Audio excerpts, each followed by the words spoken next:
Good afternoon. How are you? I'm Jenny Chapman, the Haas Dean. Welcome to today's Dean Speaker Series. I'm absolutely thrilled to welcome back to Haas Ambassador Trevor Traina. The first thing I have to tell you is that he was my student in 1996. Graduated in 96, is that right? So you started in 94. He was 2 and I was 4. I think that's how I remember it. And standout student, of course. Ambassador Traina is a serial entrepreneur, starting his first company, CompareNet, while an MBA student at Haas. He sold that company to Microsoft, and since then has been a founder of 4 companies, all acquired by leading global businesses, including Intuit and Mastercard. In 2018, he took a pause from the tech industry when he was confirmed as U.S. ambassador to Austria. Ambassador Traina served in that role for 4 years. As ambassador, he led efforts to deepen Austrian-American relations and is credited with ushering in an era of new closeness between the two countries. And I got to learn about this a little bit last year when we had lunch. He did some really fascinating things there. Ever the entrepreneur, Ambassador Traina recently founded another tech company, Cressus Labs, which aims to be the ultimate hub for managing digital assets. Ambassador Traina also serves as Chief Business Officer at Tools for Humanity, super interesting company. He served on several boards, including the Fine Arts Museum of San Francisco here at Berkeley Haas for a decade on our advisory board, and at his other alma mater, Princeton University.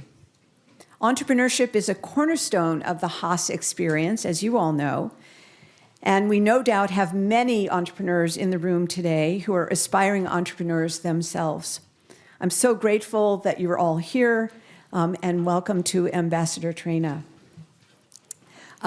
So some quick housekeeping. You should all have a note card at your seat. If you have a question now or anytime during the event, be sure to jot it down. Include your name and program if you would, and my colleagues will be collecting them throughout the event. Then at roughly 1:10, 1:15, we'll stop the formal interview part of the program and start answering your questions. I'll now turn it over to our MBA students, Aman Tiku and Cecilia Beltanea, who will lead today's discussion. Welcome.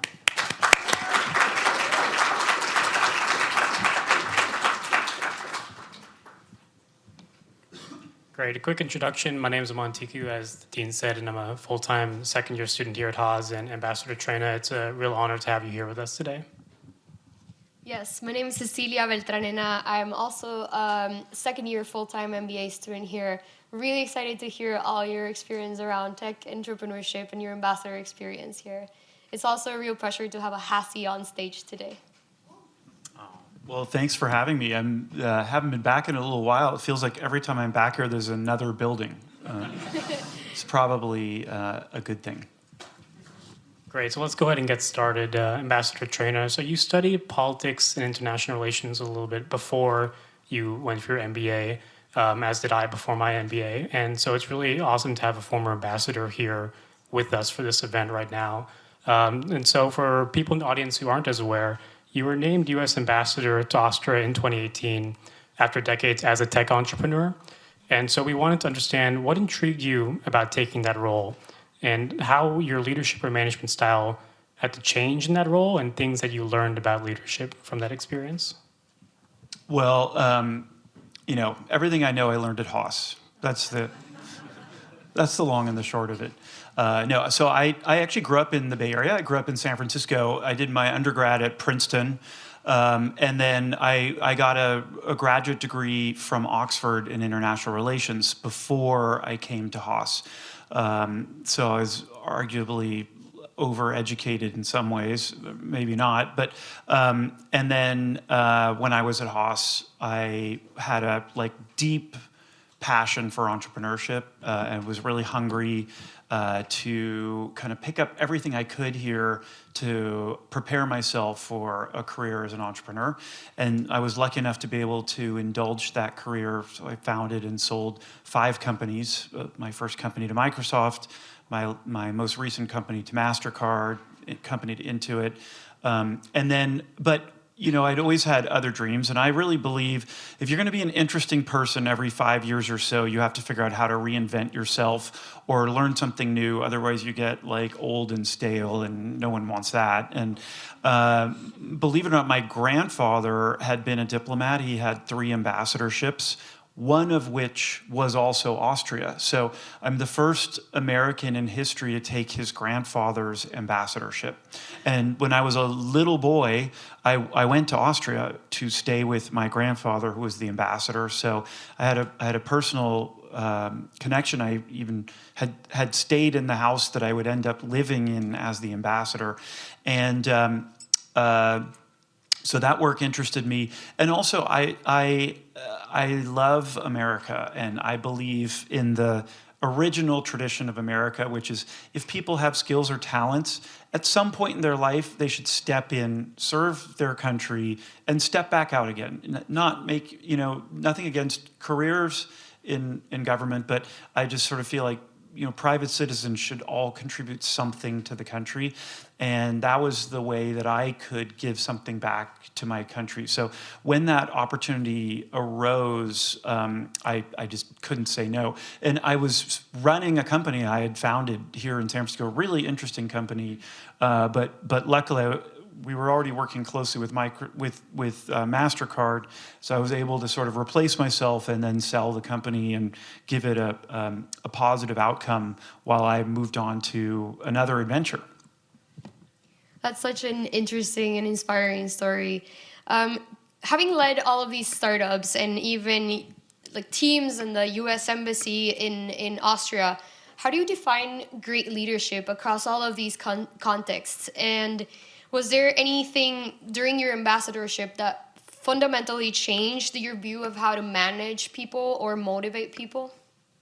Well, I think some things are constant and some things are context relevant, right? So, it was a funny thing because I started my first company before I left Haas, and the day I graduated from Haas, I was a CEO. Now, I had like a dozen people working for me, and most of them had just gotten out of college. It wasn't like we were General Motors or anything, but I was a CEO, and that was an interesting challenge for me because I was not much older than them. I was young when I was at Haas and young when I started my first company, and I had all these people coming to me all day long wanting decisions. And I realized like a lot of being a leader is giving people decisions that they can use to operate against. That like leading a team means being decisive because your employees need certainty in order to be able to perform their tasks.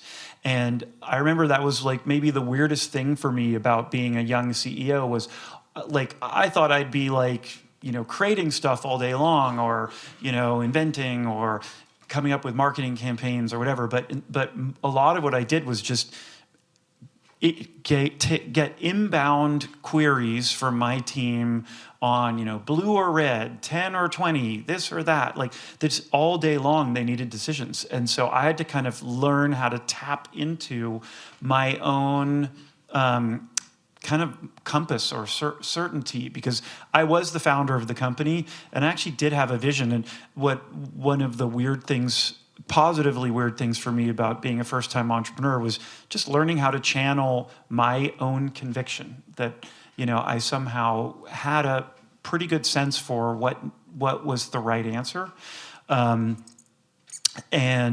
So throughout my times building companies, every single one of the businesses I built was incredibly challenging, and all of them had dark and rough moments. Didn't matter how well-known I became or successful. They all had terrible challenges that had to be worked through, humbling things, but learning how to channel that was critical. And then transitioning into a government role was really weird. Like I took Dean Chapman's class, and I learned about, matrixed organizations, and talk about the ultimate matrixed organization is the United States government.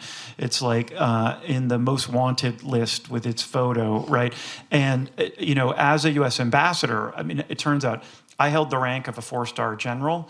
I was the most important American in Austria, and I had 13 branches of the US government that reported to me, including everything from the Department of Agriculture to the CIA. So I had to understand all of these organizations, what were their objectives, what did they need, how could I be a good leader for them, how could I, what was my task, in order to allow them to do their jobs. And you think about an ambassador as kind of being State Department because it's diplomacy and diplomats and whatever. But, I was the most senior American, and I was dealing with everything from like drug cartels to UN votes to anti-Semitism to big economic deals, et cetera. I had to know all of that.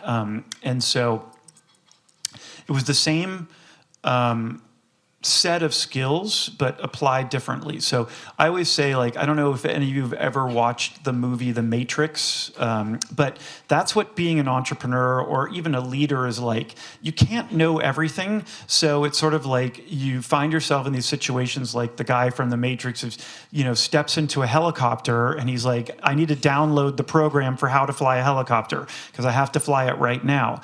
And that's what, those jobs are like. You have to instantly be able to learn what you need to know in order to do that role at that moment. I didn't know much about the Department of Agriculture or, genetically moderated foods and why the Europeans don't want to buy them and how we can get them, that they're not Franken foods. And, it's like, it was all very new. So I had to quickly learn how to do it. And one of my good friends was the CEO of Twitter until a few years ago, and he taught me something really valuable that I've always used, which is that, he would agree with me that being a good leader is ultimately about decision-making. And decision-making is really important, particularly when you have a big organization and there is disagreement. And so, he said Trevor, there's 3 steps to good decision-making. It's called listen, decide, and communicate. So the listen is first, you have to gather everyone around and get all the data, right? That's not that hard, but it's still important. Then you have to decide. For a lot of people, that is hard. You have to munge all this data and come to a decision. And then the last part is what most people fail at, which is to communicate. So you have to go back out to the organization, to all of the people who provided inputs, and you have to explain to them what the decision is and why you came to it. And it's that step that brings closure and brings the ranks back, because people can be upset that you didn't, choose their suggestion, but they can't say you didn't listen to them, factor in what they wanted, and ultimately decide. And if you do that well, it's very hard for them to kind of be out of orbit. People tend to say, well, I tried, they listened, et cetera. And I had a situation in Austria where I had State Department people wanting one thing and the CIA wanting another thing. And I had to ultimately make the decision. And so I did exactly that. I mean, I got everyone around the table. I never said what I thought. I just asked them, what do you, tell me your inputs. I let them see me writing everything down. And then I came to a decision, and then I communicated it back out. And so, the role was a bit different, but the leadership skills were pretty similar. That's awesome. Thank you for sharing your insights with us, Ambassador. I want to take a further deep dive into your tech experience and in particular innovation. So you've built companies across 3 major waves of tech, starting in the late 90s with CompareNet, during the early Web 1 era, then in 2012 with If Only, in the rise of Web 2 and online marketplaces, and now with Creasis and Tools for Humanity in the Web 3 space. So how has your definition of innovation in technology and in the world changed across these 3 decades? I'm just so glad you didn't ask me a question about the CIA. Well, let me just see, like, how many people here think you might be an entrepreneur or might be interested in being an entrepreneur? Let me just see a show of hands. That's a pretty good percentage of the audience. So I always, I was telling the dean, I came here knowing that I wanted to do my own thing, that I wanted to be an entrepreneur, but I had no idea what or how. You know, I didn't have that great idea, but I think that the process is the same no matter what. And you know, I was here like shortly after the dinosaurs all expired, but so Web 1 was the big deal, the internet, and I don't love technology, even though I've worked in technology my whole career. But it was obvious to me that the internet was a really big deal, and that if I wanted to do something with a lot of effort and intention, I should do it in an area that had the most opportunity, right? Or put another way, you know, you always want to work with a rising tide or the wind behind your back, or pick your, you know, natural analogy of choice. But so it was clear to me that was the thing. And so then it was just a matter of, okay, what is missing? What is something the market might need? Maybe they don't even realize they need, but, you know, in that area, and how can I realize that? And that's how I look at all moments, and at every moment there's a thing, right? So right now, obviously, what's the biggest thing? AI, but, you know, also blockchain or quantum, or there's always multiple trends, but it's not hard to know what the big trends are. It's what's hard is knowing, okay, what hasn't been done yet, or what will the market want in 24 months, and how can I bring that to market? So whether it was Web 1, Web 2, or Web 3, I always knew where that wave was coming from that I wanted to surf. The question was only just like, how will I surf that wave? And then is a matter of like what ideas are interesting. And what I often found when I wanted to start a company is I'd usually have 2 or 3 ideas at once. That's not atypical, but I would, like, wherever I was with people, doesn't matter who, relatives, friends, you know, standing around a keg, whatever, I would just pitch ideas to people, and then I'd listen to myself talk about it, and I would, in my third person voice, go, am I convinced by what I'm hearing or not? You know, like, I would sort of say, okay, you know, like, my previous company was called If Only, and If Only was predicated on the realization that people were kind of tired of buying stuff, and everyone had enough cashmere sweaters or, you know, handbags or whatever, and that people were yearning for experiences rather than things, that they wanted stories to tell, things to share with their friends, enriching experiences, and that there were all these marketplaces for stuff, whether it was eBay or, you know, Shopify or whatever, but no one had ever built a marketplace where you could go and shop for amazing experiences, large and small, from ballooning over Mount Everest to an hour of chocolate making or tequila education with a bunch of friends or whatever. And so I thought that sounded like a great idea that hadn't been done. So I'd go to parties and I'd say to people, like, what if there was a place where, you know, it doesn't matter if you have $100 or $1,000 or whatever, you could go and see dozens of really cool things you could do. Like, would you pay for that? Would you?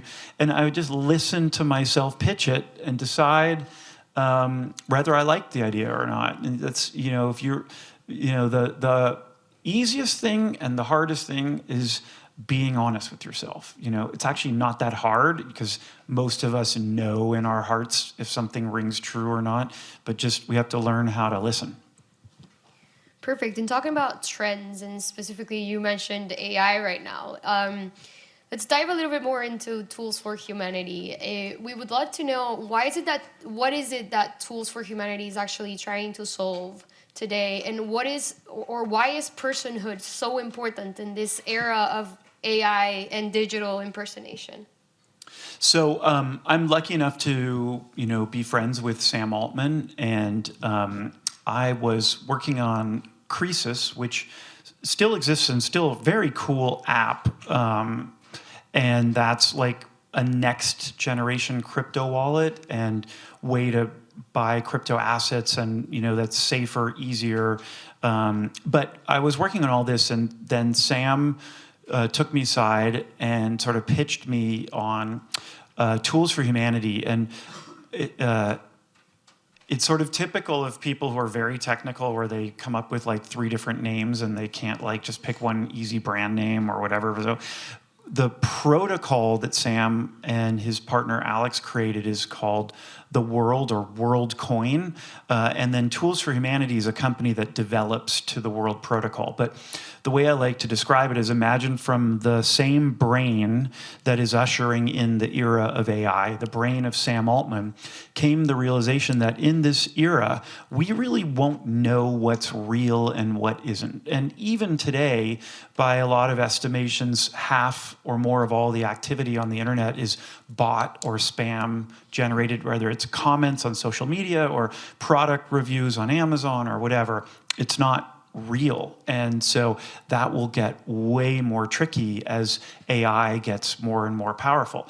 And so Sam had that intuition, and he figured out that in the age of AI, we'll need a stronger building block, a stronger tool for building out our networks, and that the most fundamental tool is proof of personhood, proof that you're a human and not a bot, and that should be ultra high signal, meaning you can't fake it or whatever, and that it should be anonymous, that you don't necessarily have to say your name or where you live or your gender or anything, but that you could prove that you're a unique human. And both of those things are important. Prove you're a human, not a bot. Unique means that you're a one of one, right? And so it turns out there's only a couple ways to do that, and at very high scale, meaning hundreds of millions or billions of people, and that is either your DNA or the unique pattern of your iris.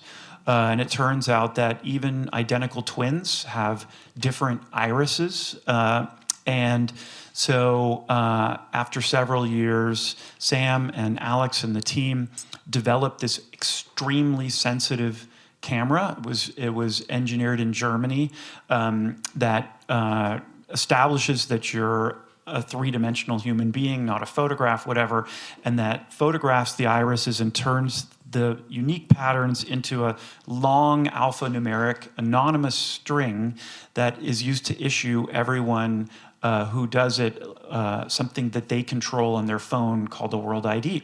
And this World ID is being used globally to build out a network. Now it's over 40 million people, where the network is free of bots and free of fraud, and everyone verified in the network is a real human. And so, the cool thing is, I would encourage particularly all the students, you can download the app in the App Store. It's called World App, and it's like a black circle with white, whatever. And everyone who joins the protocol is given a cryptocurrency called World Coin. And so it's almost like Sam felt like the concept of proving you're human is so important that no one company or country should control it. It should be a decentralized protocol. And in giving these tokens to everyone who joins, he's effectively giving almost like equity in the project to everyone who joins. And so I don't know what the allocation's worth today, like $100 or $140, something like that. Everyone gets for joining. So it's a very world-changing idea. And I'm kind of at a point in my career where I think doing things like that are really like world-changing, that's what really interests me. Awesome. And Ambassador, so you've mentioned, AI is the next big technological transformation we're experiencing. What advice do you have for the MBA students here and other Berkeley students who are interested in AI and want to get involved in the space, what advice do you have for them about how to responsibly participate in this next wave of transformation without getting lost in the hype? Well, the age of AI is a little different than like Web 1, Web 2, because those were big trends that one could profit from if one, as I say, surfed those waves well. AI is a little different because it is absolutely like a historically large opportunity. I think you actually have to go back to the first industrial revolution to find an opportunity of such like world-changing magnitude, but it also directly affects employment, right? So those of you who are thinking about your careers, you should think not only about, well, how can I leverage AI, profitably, et cetera, but also what will AI do to change what job functions we currently are aware of, right? Because kind of like more routine job positions like a general doctor or a general lawyer or an accountant or whatever, it's very likely those positions will go away because of AI. So that means for those of you thinking through your career choices, you want to either do something more specialized that can't easily be replaced by AI, or like the classic sort of cliche goes, you're either usurped by it or you're using it, meaning the positions and careers where you're deploying AI, where you're the one using the AI, those will be powerful positions to hold in the future. That's super interesting.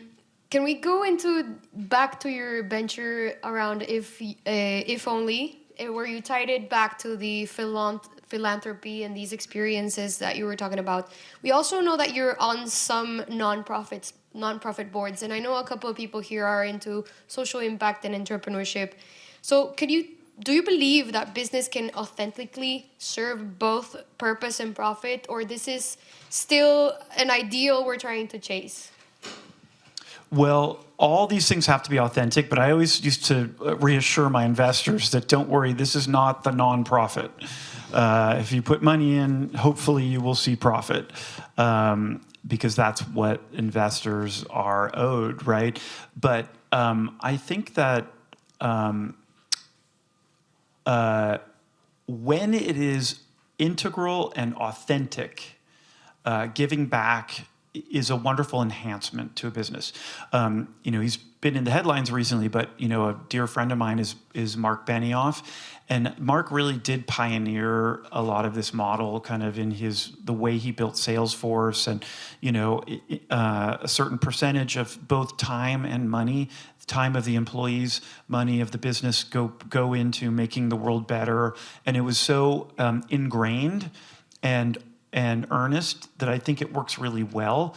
What doesn't work well is when companies just decide that, like, their marketing department decides we need to look different, so let's talk about being a company that gives back, when it isn't authentic, right? In the case of If Only, we had a model where I had mentioned we were offering amazing experiences, large and small, to the market. And so we said at least 10% of the value of the experience has to go to charity, and it could go to any charity chosen by the donating organization. And so we worked with everyone from like Madonna and Lady Gaga to the San Francisco Zoo. We ended up supporting over 200 different charities and causes. And in some cases, we raised many hundreds of thousands of dollars for very worthwhile causes.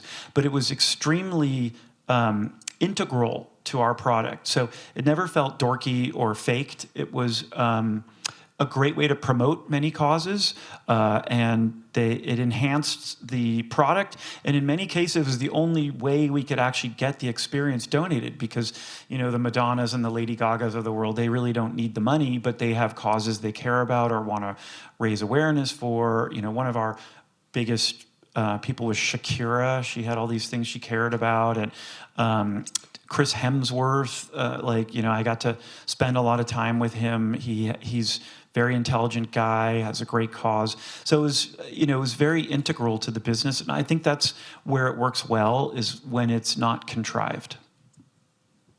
Great. Ambassador, you've lived many professional lives, as we've heard about in this last 40 minutes or so, tech founder, diplomat, art collector, investor. How do you keep reinventing yourself and staying curious?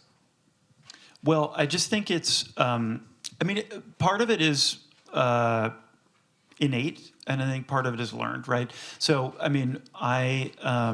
I've always been extremely curious. So I look at the world with wide eyes, and I'm always wondering why, how, whatever. And I think that's partially what kind of keeps me young, is that I'm always approaching life with a yearning to learn. And not everyone is that way sort of innately, but you can train yourself to be that way. And I think it's really important because we as human beings, we can grow stale. And it's like if you do the same thing year after year after year, it gets a little bit boring, right? Boring for ourselves and boring for the people around us. It's like you have to be able to talk about something new or different. And, I'm the type of person where my mind is just always swimming with ideas and possibilities and potential. And, I often think about, like, when I die, what will my Wikipedia page look like? Like, how many different interesting things will be said about me? Like, what, no one wants to be boring. So I just, I still have a laundry list of things I want to achieve in my life. And I'm half baked. I have, hopefully many more years of doing different stuff. That's amazing. I feel like we all feel that same way, and especially right now where we're all standing at Haas, looking at our future right now with open eyes. We would love to ask you, what lessons or mindsets from your MBA experience still influence how you lead or how you make decisions today? Well, we were talking about this a little bit earlier backstage, but, I approached Haas in a very deliberate way, which was, I didn't know everything about my future, but I kind of knew essentially what I wanted. And I knew I really wanted to be an entrepreneur. I didn't know how, I didn't know what I'd be doing, but and I just had a sense for what was me and what wasn't me.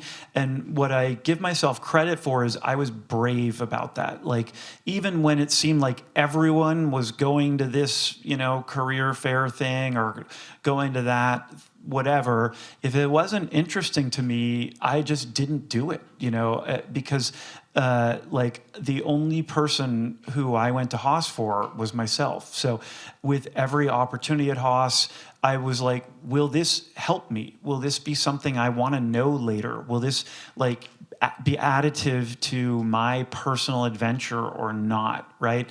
And if it was, I did it. And if it wasn't, I didn't want to work for other people. I didn't want to work for another organization. I never went to the career center, and it felt like everyone was ironing their suit for the, Bain interview or whatever. And it's like, I didn't want to work for Bain or McKinsey, or I just didn't. And so I felt like the odd man out when all my friends at lunch were talking about, what interview slot did you get? And I didn't have one. But you have to be true to yourself. And I did some things here that were a little unusual. So I knew in the end I wanted to have my own company. So I designed my own course, and I got credit for my business plan. In my marketing class, I designed the marketing plan for my business, and I got credit for that too. And the administration was really flexible about allowing me to kind of chart my own path here, and to give me credit for that, and to give me resources to allow myself to do that. And so I was brave, and I just took advantage of everything here. And when there was someone coming to talk that I thought was interesting, I'd go. And if there wasn't, I didn't. Just probably a few of you were like, oh my God, the lunch was free, but why do we have to listen to this guy talk on and on? But that's my advice. And it's like, you're your own advocate, and that doesn't stop when you leave Haas, whether it's in your own career or whatever. If you're doing something that you like and is worthwhile, keep doing it. If it isn't, like, wake up, like, realize it, be honest with yourself, stop, do something different, right? Because it's like, you only have one life, and everyone is in charge of their own. So shame on them if they don't, like, stay true to that. Great. Ambassador, as we close the moderated session of the Q&A here, or move to the audience Q&A, we want to end every speaker series this year with the same question, and it's designed to end on a personal human note and really help the audience understand what matters most to you and why. And so you mentioned there's a laundry list of things that you're still looking to accomplish in your remaining years, and so we wanted to understand here, if you had an extra week just dropped into your life, what would you want to be doing with that time and why?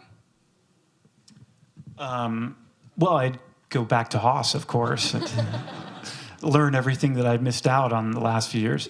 No, I mean, honestly, if I had one more week, I would spend all of it with family and close friends. Like, I'm very proud of my career, and I've created many jobs, and I've made investors lots of money, and I've served my country, I think, probably hopefully admirably and successfully. But at the end of the day, it's like, family and friends are the most important thing, more than business or money or anything else. Thank you so much, Ambassador Traina. That's basically all the time we have for now, but we truly appreciate you sharing your experience today. And we're not going to follow up with the Q&A section. Great, thank you all. So I have some great questions here. Some were anonymous. I'm not sure if that was intentional, but... Those are the ones about the CIA. Yeah, right. So this is an interesting one that we started to talk about, actually, when we were in the green room there. As a young entrepreneur, how did you feel sitting across from Microsoft on the negotiating table? And did you... I can't read the rest. That's interesting enough right there. How did you feel, and how did you manage that process? You said your negotiating class was helpful. Yeah, so I mean, there are a few classes that really stood out for me at Haas.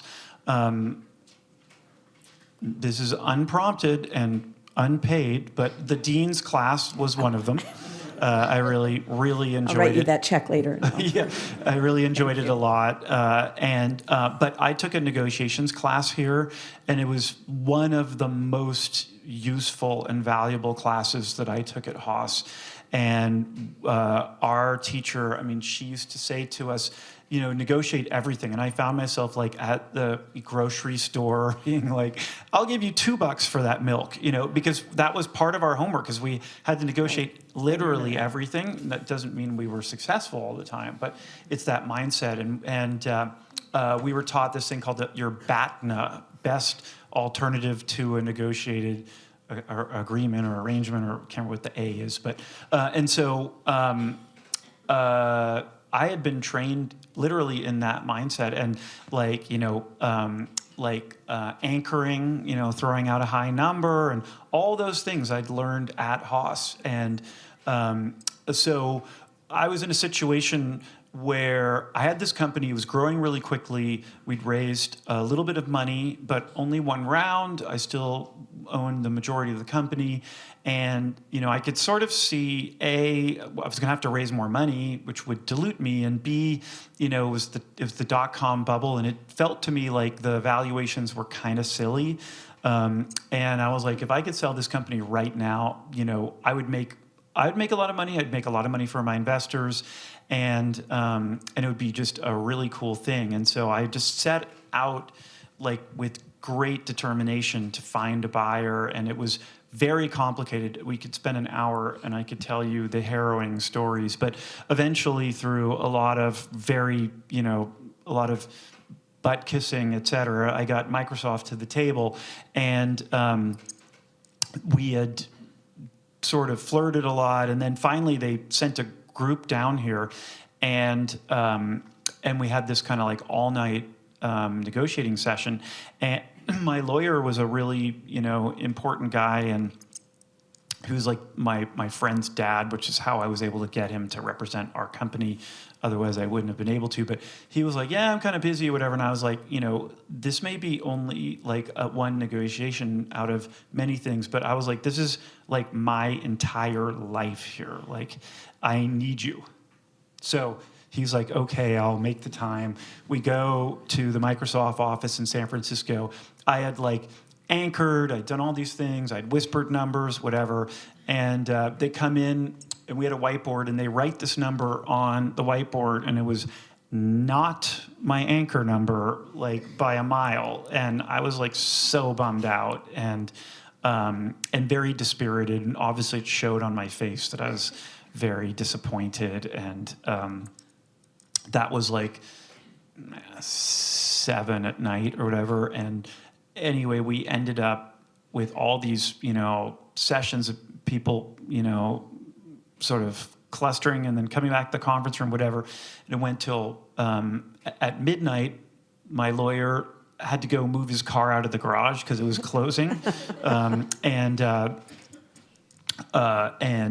finally, around 1 a.m, I had a co-founder. He and I were there, and we got to a number that was not my anchor number, but it was pretty good. And I had agreed that it would be an all-stock transaction, so there'd be no tax due. And luckily, the stock went way up after we agreed, but before we closed, haha. But one thing that I'd also learned, and we did the negotiations, but someone said to me, you don't really, actually it might have been my lawyer then, said you don't really have a deal until both parties are a little bit queasy, and so I was a little queasy because it wasn't that magic number that had me, living on a Caribbean island with my 700-foot yacht, but it was still really good. And I think Microsoft was, a little queasy, and so we shook hands. But I really did use those negotiating skills. Yeah, I'm thinking of, we bought a house in Lake Tahoe, and I knew we got to the ultimate number because the sellers, when they left, they also took the toilet paper. So I knew we had gotten everything we were going to get. So anyway, good work. Hopefully you replaced it. My real estate agent did before we got there, actually, because she didn't want us to know that, but we found out. It's an interesting note about your network, too. I mean, you hear how often Ambassador Traina's network comes up as a critical, asset in his various, curiosities and deals even. So I love the way you leverage your network really deliberately. Okay, here's another question. This is Jonathan Chen from our Evening Weekend MBA program. And he asks, as reality and unreality become more deeply intertwined, what habits or disciplines should we cultivate to preserve our sense of what's real? Wow. Good question. That's a good one. It's very interesting. Like I look at Sora and some of these new videos and stuff, and what's possible. Now, I mean, OpenAI, I think, recently announced you can put in prompts and create music. And so our senses will trick us. Our eyes, our ears, what we see, what we read, what we hear. But I think that internal conviction remains, meaning at the end of the day, like you'll kind of know what's real and what isn't just instinctively. I think the future of education is actually helping people to listen to that inner voice. It's like, every day I read the Wall Street Journal and the New York Times. They're ideologically opposed to each other, and they report often the same facts in different ways. But I find reading them both allows me to kind of arrive at what's probably the truth. And so I think a big part of skill in the future is like getting your own data from multiple sources and then trying to figure out what the actual reality is. And I think that'll continue to be a really important skill. And then there will be some tools, right? So I think just like foods or whatever, there'll be like a kind of labeling in the future for content to help guide us on, what's human generated or not, but it will be challenging.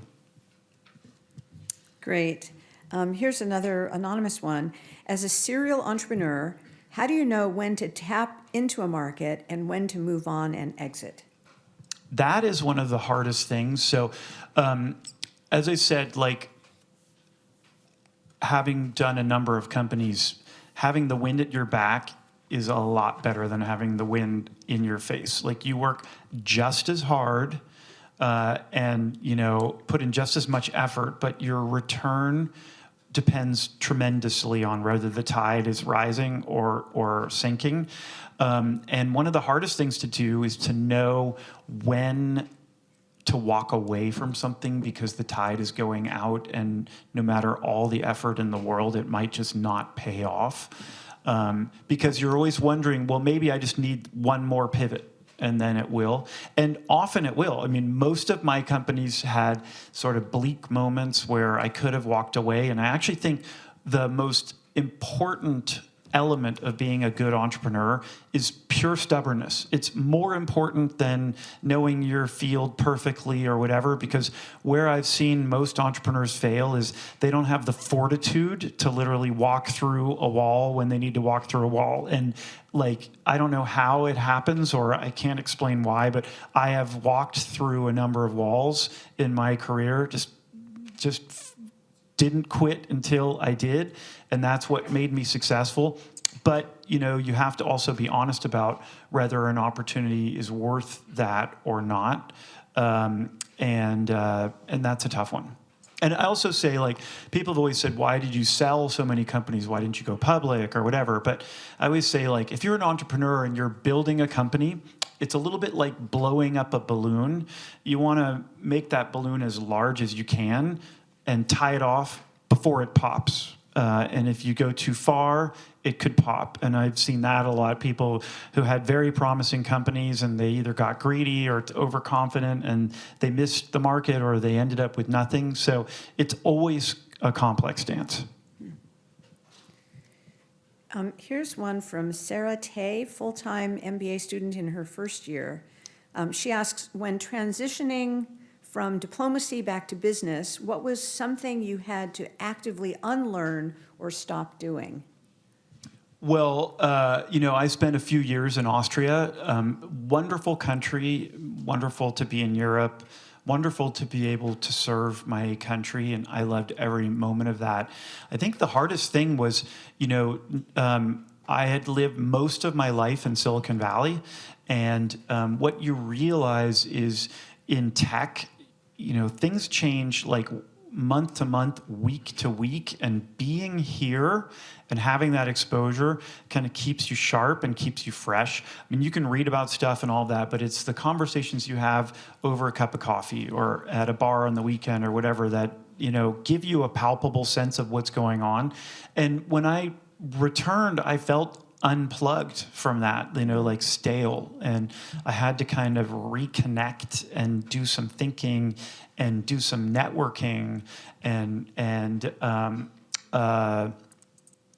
that was, that was critical. And the other thing is, when I was an ambassador, I rode in a bomb-proof car. I was not allowed to drive. I had at all times 3 armed bodyguards. Everyone called me sir. My U.S. Marines saluted me every time I walked by. Like, it's a very different modality than, wearing jeans and Allbirds, at a coffee place somewhere without your bodyguards, right? And so it's not that it's good or bad, it's just different, right? So, I guess what is the same to a degree is when you're leading an organization, you are a symbol. The dean is a symbol. I was a symbol as an ambassador, right? And so, and even as a CEO, and you're a person, but you're also playing a role. And when I was ambassador, I would get a call from the embassy and they'd say, well, you don't have any important meetings today, or there's no one visiting, so you don't have to wear a tie today. And my answer was, I am the president's personal representative to the Republic of Austria. Like, I am a symbol. Of course I'm going to wear a tie today, even if no one sees me. It's like you're playing the role, and you have to know the role that you're playing. Yeah, that's great. It makes me realize I should dress up more often, I think. Okay, today I'm okay, I guess, but okay. We have another question about your time as an ambassador. This is from Michael Bujesi in our evening weekend, thank you, MBA program. Michael asks, did your time as ambassador influence you to get into digital assets in such an opaque regulatory environment? Well, I guess my time as ambassador helped me feel comfortable with, navigating government and regulatory stuff. But I definitely would have loved if the regulatory environment had been a little bit less opaque. And it actually got worse once I'd started a Web3 company. There was definitely such a thing as like the crypto winter. And that was not fun.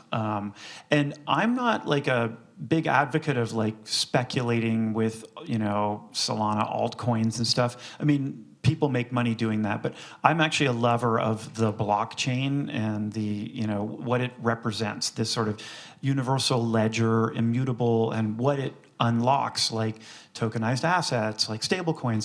And I think that I actually think the blockchain is in some ways a more interesting space to work in than AI. AI is more world-changing, but there's a lot of hype and a lot of money and crazy valuations and whatever, whereas the blockchain is almost as world-changing, but it's been a little out of favor. So in some ways, you can have more impact with less money and whatever. But no, the regulatory uncertainty has not been fun. One of my dear friends is David Sachs, who is our current crypto and AI czar. And he and others are working really hard just to kind of set the rules of the game so people can know how to play the game. I think this is going to be our last question. It's a good one. This is from Dante Gomes, who says, thank you, Ambassador Traina. You mentioned being at a point in your career where you want to focus on world-changing projects. Do you feel like this has always been a priority that is now surfacing? If so, why? If not, why now? Well, to a degree, yes. But, I think that my first success with CompareNet made a lot of other things possible. So, obviously I started my first company here. I sold it while I was still in my 20s. I sold it well. It was somewhat well known that I did it. I was lucky to come from, a pretty advantaged background. But, I sat my parents down after I sold it. I was like, you're now free to live as long as you wish, because I'm not waiting around for you. I can, pay my own bills and whatever. And but I think that having had that first success kind of emboldened me so that I didn't have to prove anything of that sort anymore. I could, look at loftier goals and even do things that didn't involve profit, just maybe to make the world. One of the first things I did when I sold that company was I was like, I really want to give back in a big way. And my mother had worked with these Dominican nuns who ran 8 inner city schools in California, San Francisco, Oakland, and LA. And there were high schools, and I noticed that there were grade schools and high schools, and they were doing an incredible job of educating these often very poor kids, inner city, who did better than in the public schools. They went on to become doctors, nurses, policemen, whatever. And I had learned that the church was going through some really bad stuff and had no money and therefore couldn't support these schools, and they didn't have, consistent income. And so the first thing I did when I sold to Microsoft is, I worked with these Dominican nuns, and we set up an endowment for that funded each of the 8 schools and development directors for them, and I gave a bunch of my stock to help.